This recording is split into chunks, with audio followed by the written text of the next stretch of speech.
ہے تو قرآن کریم کی ایک آیت ہے، اس کا ورد جاری رکھیں، انشاءاللہ اس سے بہت فائدہ ہوگا۔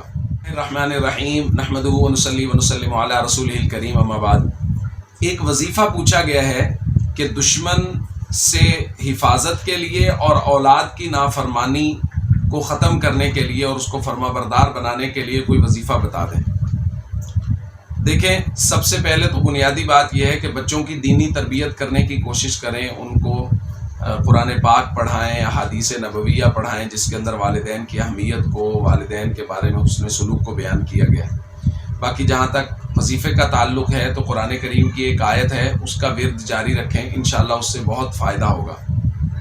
وہ ہے ربنا ہب لنا من ازواجنا وذریاتنا قرۃ اعین وجعلنا للمتقین اماما۔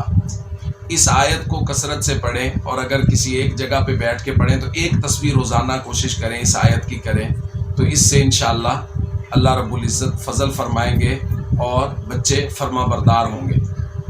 اور دوسرا ہے دشمن سے حفاظت، تو اس کے لیے ایک بڑی مشہور حدیث ہے، حضور علیہ الصلوۃ والسلام نے دعا تلقین کی ہے، اللہم انا نجعلک فی نحورہم ونعوذ بک من شرورہم۔ اس دعا کی کثرت کریں، اور اگر کسی خاص جگہ پہ بیٹھ کے اس کی ایک تسبیح تو روزانہ کریں، باقی عام معمول میں بھی اس کو پڑھتے رہیں، تو اس کی وجہ سے اللہ رب العزت دشمن سے حفاظت فرماتے ہیں۔